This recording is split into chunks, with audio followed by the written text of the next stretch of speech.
I'm here at the newest addition to the One Spot Trail in Courtenay, BC. This is an example of community and government getting together to provide a benefit to the community. Landowners donated a section of land to the CVRD.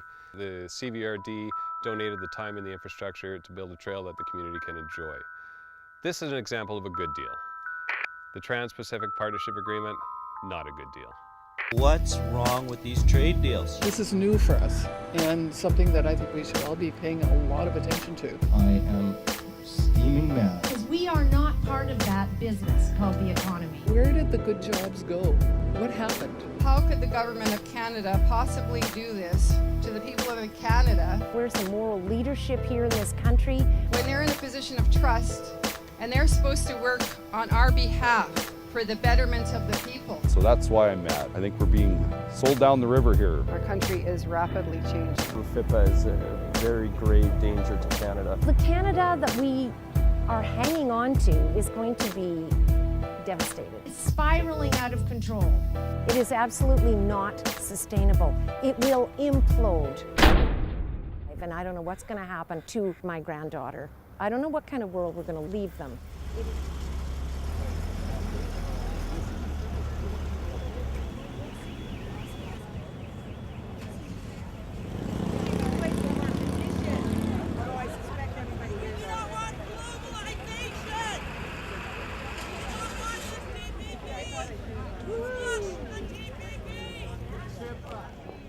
Folks.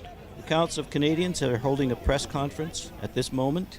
On behalf of the Council of Canadians and all of us here, I want to acknowledge that we are on the Comox people's territory.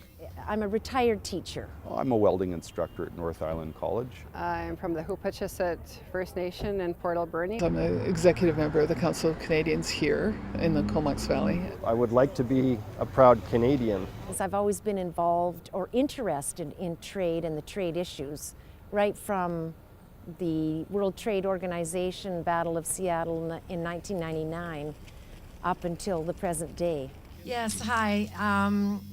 Welcome, thanks for coming out today. I was given 3 minutes to talk about trade agreements which have had at least a 20-year history and are about to get a whole lot worse.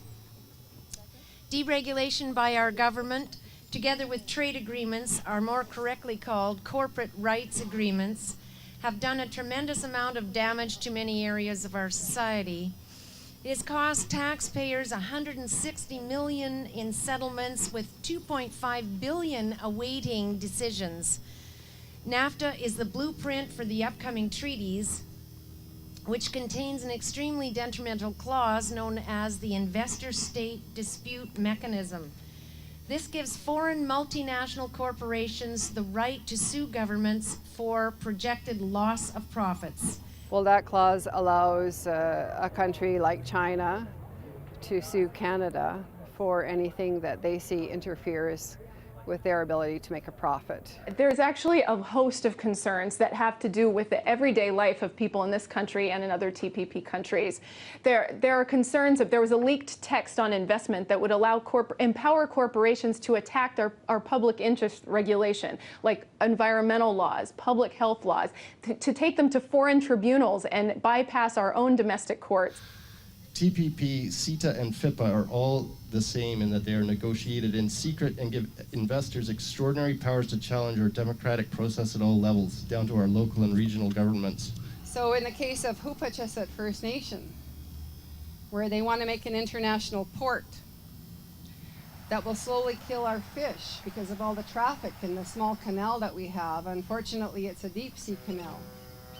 If we try to stop any kind of progress, like coal being transported out of Port Alberni, and China has even a small percentage of ownership in that company, they can sue Canada for the anticipated loss of profit. Now that's a small example.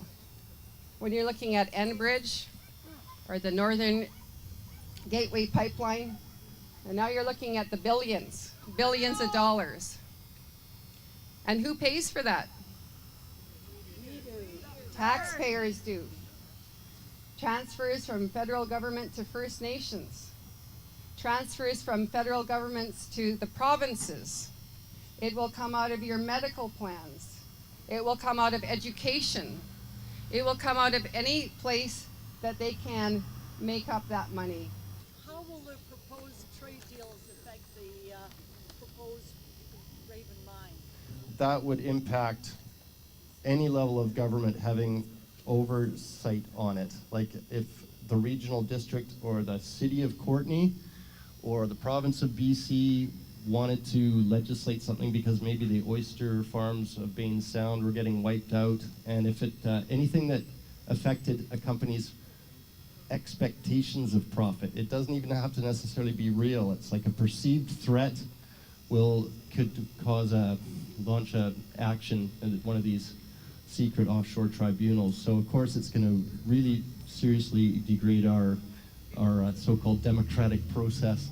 And they could do that at the cost of people's health or the land, fish, water, air. You know, we've got unappointed, unelected, unaccountable people making decisions that affect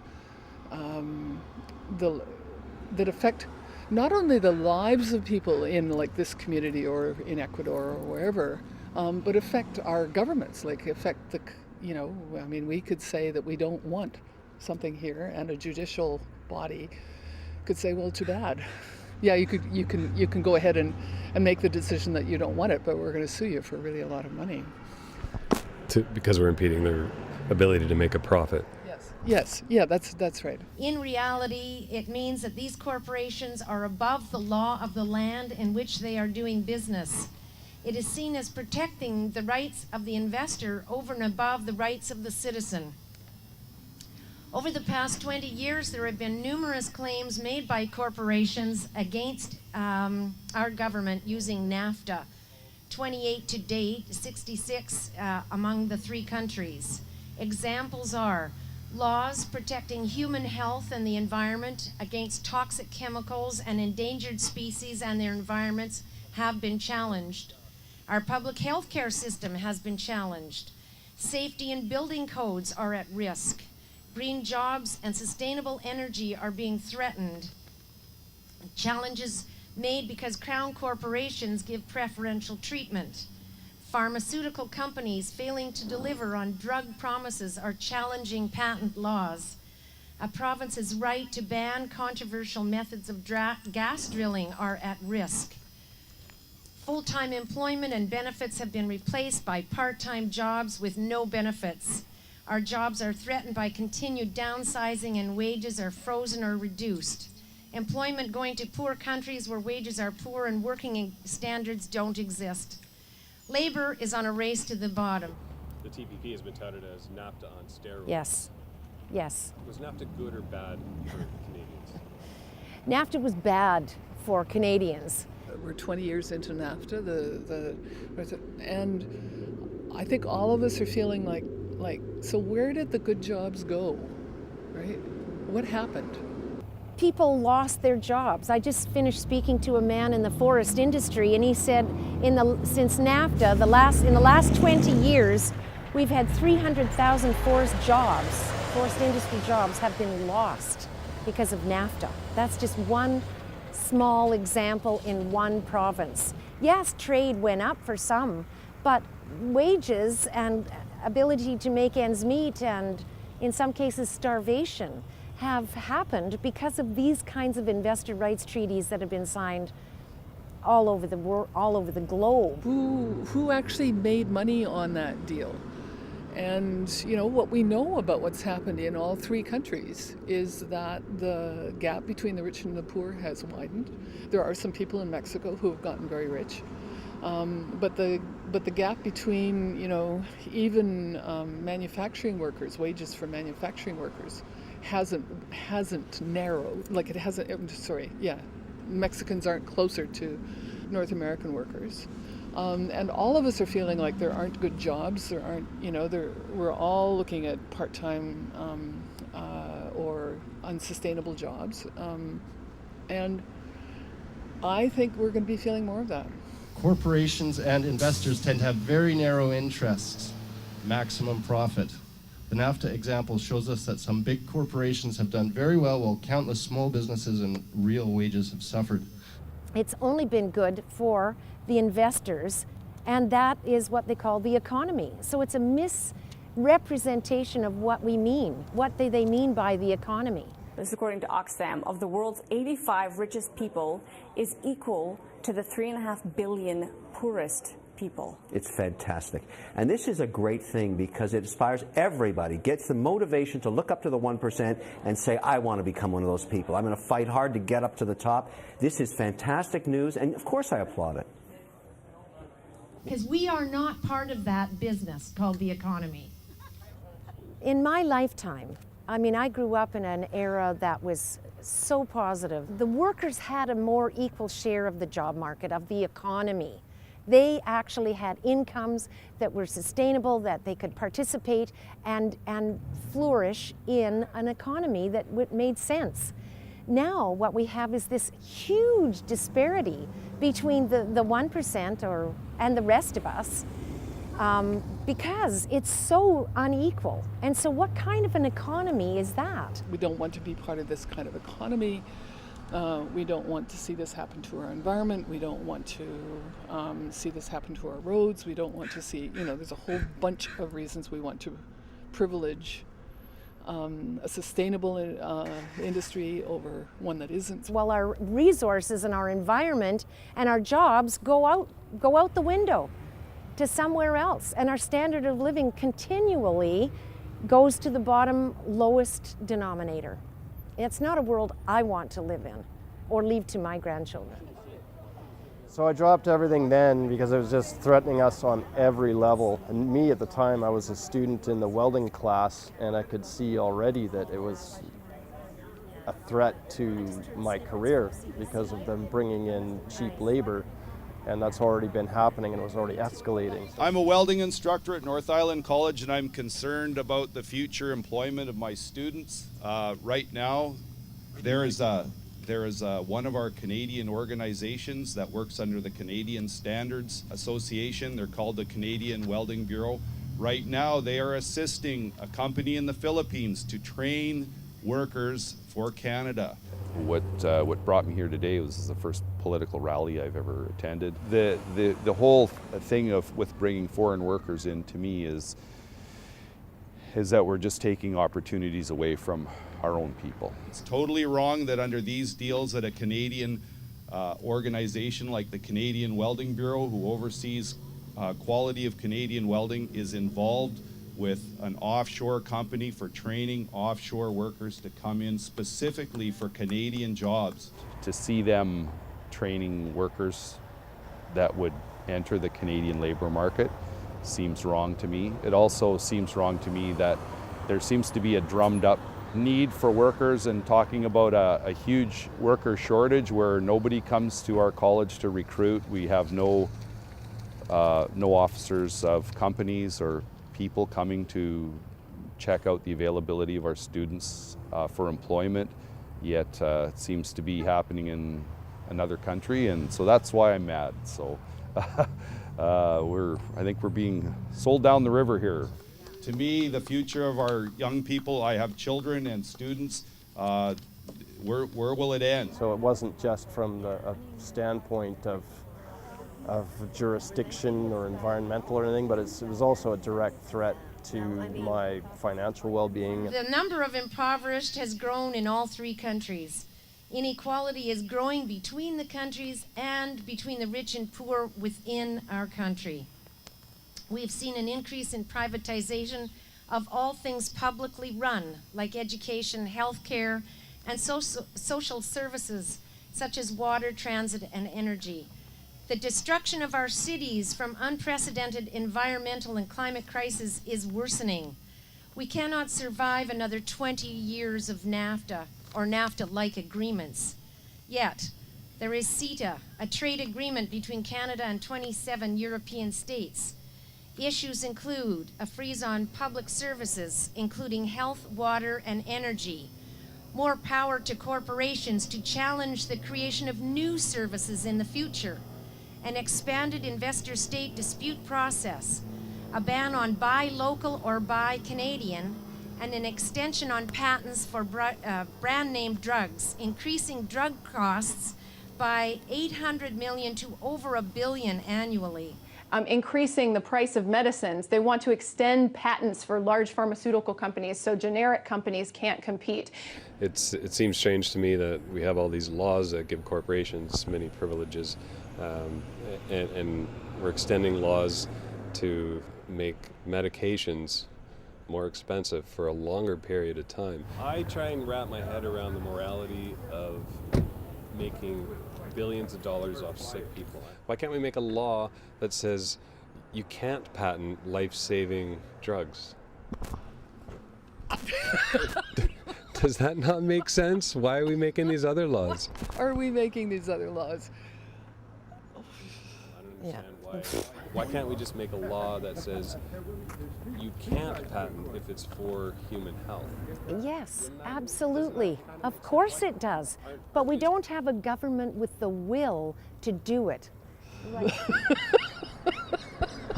know. You kind of go, okay, so we're signing agreements that are going to cost our healthcare system more. I mean, just that, without the moral question of why it would be, why. And I just find it astonishing that we would agree to that. But it's immoral what's happening, because people are being fed to the sharks, thrown under the bus, whatever.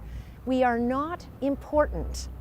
It is all about the big dollar and the big investment. I mean, the only answer to that has to be that the lobby of the pharmaceutical corporations is huge, and they're worth a lot of money, and when they, sneeze, the particular governments that we have right now pay a lot of attention.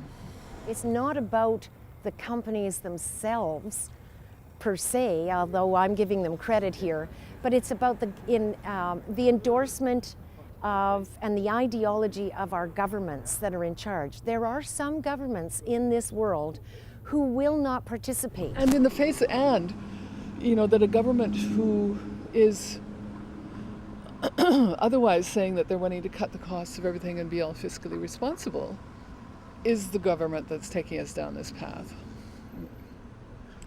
Yeah. Doesn't make a lot of sense, does it? You can figure it out.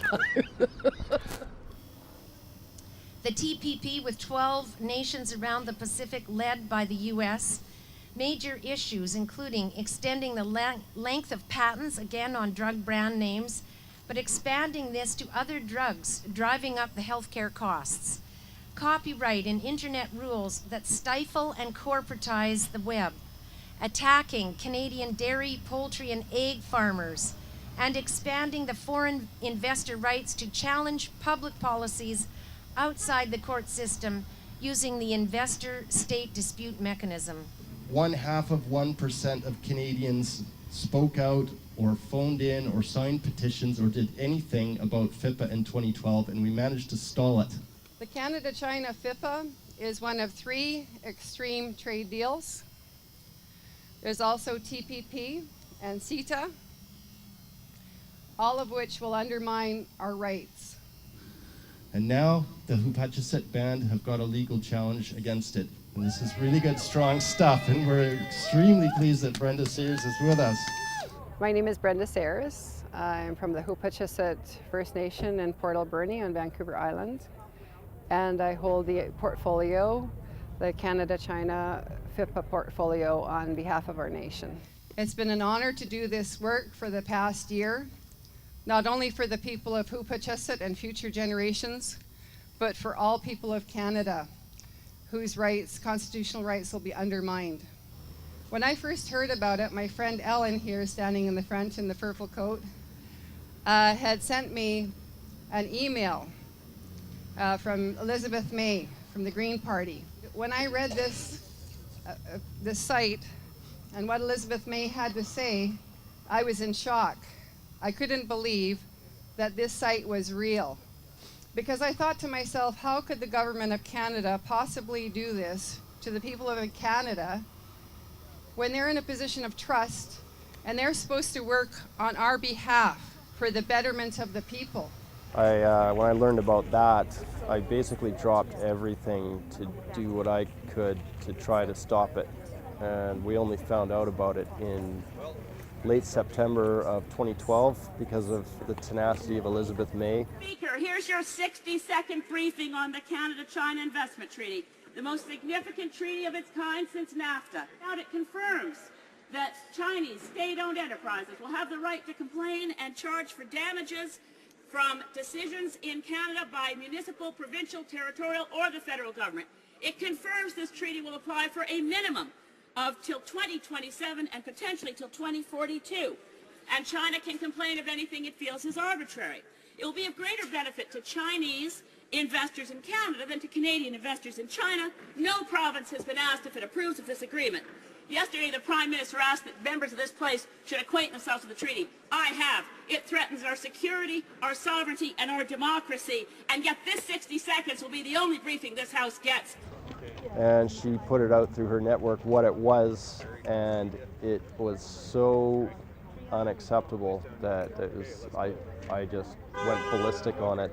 Things like FIPPA are really against grassroots sensibilities. Like 83% of people that donate money to the Conservative Party in Alberta said that they would stop giving the Conservatives money if they ratified FIPPA. It's an issue for all people of Canada because it's going to affect First Nations in our rights and title, in our ability to negotiate fair treaties, especially for First Nations in British Columbia, where largely we don't have treaties. And, you know, the investor state arbitration clause that will allow China to sue Canada for millions or billions of dollars will affect taxpayers. It will affect people's medical programs, medical services plan, for example. And, you know, largely we won't know why there's increases in our taxes or our medical bills or our education because these deals are going, the three-person secret tribunal, the outcome of those isn't necessarily going to be made public. And the government will have to find ways to, you know, pay that money. I'm here to tell you that in the face of adversity, with this enormous challenge, that Hupachicit is still here. We lost at the lower court. We are going on to the Court of Appeal. The court at the lower level, I would like everyone to know, levied a charge of $110,000 against our nation. Shame. Shame. Shame. Why did they levy this charge? Because they didn't want us to go forward. It was a tactic to tell us that we had done something wrong and that we should stop. But we haven't. We haven't because we want to assert our rights as the Aboriginal people of Canada. We want to continue to support the rights of all people of Canada. It's our constitutional rights that we are protecting here. We didn't want our future generations to say, why didn't you do anything? Why didn't you say something when you had the opportunity? It was your responsibility to do that. What we want is for our future generations to have the same rights as we do today, which is rights to clean water, to clean air, to traditional foods, and to jobs, and the right to sustain our families. But to end, these disputes are heard in private by unaccountable trade lawyers whose decisions are binding on countries. As Scott Sinclair says, it is an affront to our democracy for a binding international treaty negotiated in secret, the exact terms concealed, to be agreed to without opportunity to debate, discuss, reflect, or independently analyze. Because I think there are many ways that you can create global partnerships, and one way that we don't think is the correct approach is to allow 600 corporate advisors to have access to the text, to write it, and to not let the rest of the population, who in all of the TPP countries who will be affected by this agreement, have any say into what is actually happening. I want to talk about how we can stop all these trade agreements collectively. Primarily, number one, we have to stop these corporate rights agreements. That's the first stage, is we stop that and we get corporate control out of our governments. We have to let them know that we know that it's going into place and that we're really worried about it. We don't want to be living with something that's been negotiated not in our best interests. All levels of government need to be involved and informed. Previous agreements such as the MAI, the Millennium Round of the WTO, and the Free Trade Area of the Americas were defeated in large part because negotiations were not held in secret. We need to make all of these acronyms, FIPPA, CETA, and TPP, household words. We need to educate people because some people just aren't interested in what's going on, and we need to be interested today. As citizens here, we have just barely the ability to say we don't want to see this. My fear about these agreements will make that even less. It'll be even less. We need to build momentum across Canada. And most importantly, we need to stand together.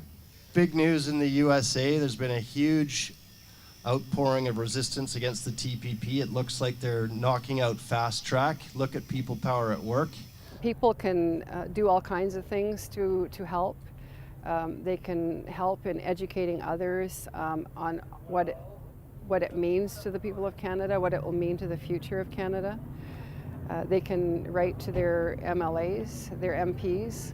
I think mostly what's important right now is the members of Parliament, because apparently there's quite a divide in the Parliament on the Canada-China topic. And if people can reach them and let them know that they're opposed to it, the more people that we have, the more pressure is going to be on the MPs to do the right thing for the people of Canada. It's a small miracle that a small percentage of Canadians managed to stall CCFIPPA in 2012, and now the ball is really rolling against TPP internationally. And the Harper government is weak and on the defensive, and this is no time to show them any pity. Largest deal ever announced by our dear leader, CETA, and they have agreed to open it up to public consultation because of the pressure that the people of the European Union have done. This is what we want. Also, the other thing that they can do is write letters of support to Hupachesset First Nation to let our people know that we're not alone. We're a small tribe of 300, believe it or not. And this takes a lot of capacity to undertake this initiative. And if we know that people are out there supporting us, making donations is another way that people can contribute and add their voice to opposing the Canada-China FIPPA. We haven't stopped. We will continue on. We will continue this fight. And I'll tell you that we haven't done this alone. We haven't done this alone. It's because of all of you and all the thousands of people across Canada that have contributed to our court challenge, because we have undertaken a national fundraising campaign. And I'm happy to say that because of the people of Canada, we have almost raised $500,000 for this court challenge. And I'll also tell you that the work that's being done, all the money, the 100% that is donated by Canadians, 100% goes to legal fees. There's no administration fees taken. A lot of the work that's being done today is done on a volunteer basis. And we're proud to say that we are serving the people of Canada with transparency. I have a busy life, probably like many people. I don't have time to spend my spare time chasing causes or whatnot. I'm tired at the end of the day, but this seemed to me that something that I couldn't ignore. I would say start, again, as you people have said here today, start contacting your MP, MLAs, ask them what's going on, why are we allowing this to happen? I mean, it's our children, somebody's children we're putting out of work or not allowing them to get paid better. I believe Canadian resources belong to Canadians and the work that goes with them. I'm not asking for a free ride, just asking, let us have the work. That's all I'm after. Get out there and don't take it lying down, because that's what it looks like is happening right now. We need to be talking to all levels of government about it. It isn't just the federal level. We need to be talking to the media. We need to be making as much noise as we possibly can. We need to continue to get the word out. It's important, it's imperative, and we need to do it now. There are some signs of hope, however, coming from the Australian government, who has no investor rights chapter in their trade agreement with the US and is resisting putting one in the TPP. The European Trade Commission has decided to hold public consultations on the investor rights chapter that deals with the US, and the South African government has found no economic benefit to signing such treaties. Yay! Thank you for coming out today for this Day of Action to participate and help spread the word about these non-beneficial, undemocratic investor rights agreements that continue to feed the 1% while dismantling our nation states.